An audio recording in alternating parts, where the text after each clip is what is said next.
This is Gary Butterfield. And this is Cole Ross. And this is Monster My Podcast, Plant Week. Yep, the greenhouse of terror. There's a monster in my podcast. Yeah. So this is another one of those entries like the Slimes, where it's like an anthology. It's an omnibus. Yeah, it's a compilation. Yeah. It's a high school literary magazine of terror. And it's all written in second person. Yep. Exactly. Because it's deep. Sometimes I go through the halls and I see all these people with masks in the Great Masquerade Ball, pretending to be real, but I know the difference. What's in your locker? Is that where you keep you? Yeah. Exactly. Going home and having another dinner. Oh, mashed potatoes again. How bland and typical. How suburban. Would it kill us, Mom, to have some pad thai? I can't wait to New York. These are good things. They're all pretty much traps. Yes. But I like these guys. Yes. So dangerous plants weirdly end up being more interesting than the intelligent plants. So we should probably get started. Yes. The choke creeper. It's this is like the most basic of them. It's like some vines that reach out and grab. Name. What's that? I wish I had a different name. Yeah. Choke creeper doesn't sound cool to me. Yeah. It sounds like it's two verbs, which I don't like. I don't like verber. Yeah. You know? Like the run sprinter. Like it sounds like the guy who was Mike Tyson's promoter. Oh, Don King? Yeah, it sounds like Don King speak. Yeah. You know. Also Don King, two honorifics. Yeah, I don't like that either. Like, okay, Prince Dentist. Like, what is? That's what I thought you were talking about. Yeah, like, I don't like that either. Like, this is pretty crappy, and it's just a vine. Like, what if there was a vine? Fuck it, move on. The man trap, though, this I can get down with. Yeah. So it's just a giant Venus flytrap, but Venus flytraps are great and scary. Yeah. Like anybody who's really seen Jumanji can know. Yeah. Yeah. God. Yeah. Nothing can break it? Excuse me? Well, I mean, otherwise it's just a flower, you know? Well, yeah, but I mean, usually there's mechanics in place to make things tough. Like, yeah. Once you get inside, just nothing can do anything about it. Well, you shouldn't have fucked up that much. It's just your friend like comes forward and it's like, oh, I have a Vorpal sword +5, and I'm inside this man trap. Can I use this legendary blade that cuts through anything to cut through? No. Yeah. No, you got man trapped. Maybe take some responsibility for your fucking life for once. Yeah, this is the guidance counselor of plants. Like, this teaches you lessons through action. This is practical education. Yeah. My favorite thing about the man trap is the just fury that it imposes by its perfume. It puts out this scent that if you don't pass your saving throw will make you obsess about it and run toward it for 24 hours.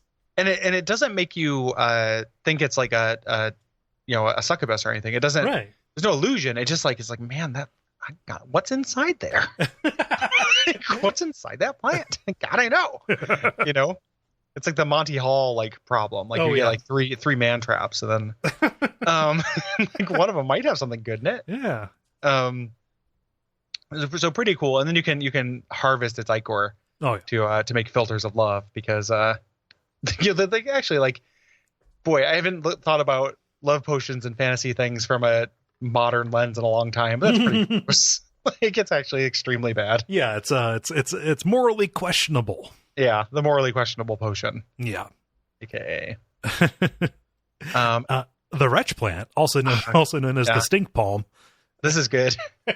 Where it is just, and this feels very real to me. Yeah. Like, couldn't this happen? I mean, it's like just make it a durian. Do durians grow on trees? Yeah. They have to, right? I mean, I don't know. It's like they give birth from like a, some kind of animal or something. I'm thinking as opposed to a bush or a vine or something like that. No, that's not what I meant. I wasn't questioning you. I was honestly asking. Yeah. It was just like, I think so. So it's pretty much durians, but like, or like those plants that people actually do keep in their yards that just smell like old cum. Oh, the ginkgo. Yeah, the ginkgo plants, right? Yeah. Those are around, man. Like, those grow into massive trees and become part of the urban landscape. My neighborhood south of UC's campus is covered with those things. So you'd step out in the middle of a Cincinnati summer. It's like walking, the humidity is like walking face first into an armpit, and everything smells like just a neglected jizz pail. It's awful. It's like walking into a jizz sock. Yeah. Like it's like I drape this jizz sock over my space heater, and I'm gonna shrink myself down and walk into it. And people just do that on purpose. Yeah. Oh. What are you doing? Humanity, hunt these things to extinction. Yeah. You know, really, really gross plants. And this is those. So there's probably people in Faerun or whatever who do the same bullshit. Oh yeah. You know? Well, you know, where do you think fantasy ipecac comes from? That's probably true. It can be harvested for a potion of potion of magnesia kind of thing. Pretty gross. But it also makes you attracted to carnivores. Yep. So it's like a boomabile here. You know, like you could use these as a weapon. If you catch one, you lay a net down, you could toss them at your foes and be like, here, motherfucker, like get jackled. Yeah. You know? Yeah, here comes an antlion. Sorry, I wanted to do another source reference. Yeah. Yeah. It's pretty cool. I like the wretch plant. Yeah.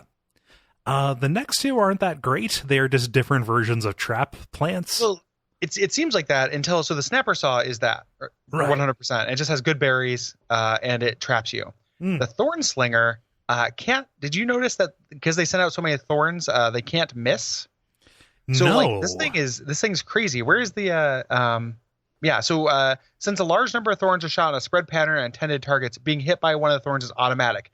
Damage from the thorns is 2d4 to any creature within 30 feet per round. Oh, Jesus. Fucking kidding me?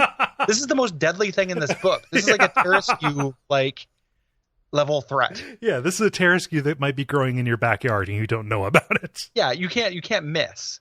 Like you buy some property and it's like, oh, you know, there's just more woods back there. There's no need to check it out. And then you just walk back there and like you just have a backyard full of kid skeletons because they wandered to go play in the woods. Like, yeah, this thing has never been torn down. It's been there since the beginning of time, since the magma cooled and the loamy soil took place. Like we have to get like we got a phalanx, we got a shield wall to try to approach this, but it doesn't seem to matter. The thorns get in between the cracks and have slaughtered the armies of fucking Greyhawk continent wide. Like this thing is ridiculous. Yeah.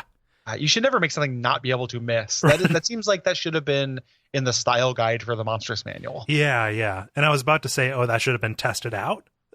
No, nothing has ever been tested. Come on. No, this is this book that, if it had been tested, if it was based on like desire and usability, there would not be a water version of everything. And that's fucking obvious from the water thorn slinger that comes next. Brought to you by our backers at patreon.com/duckfeed.tv.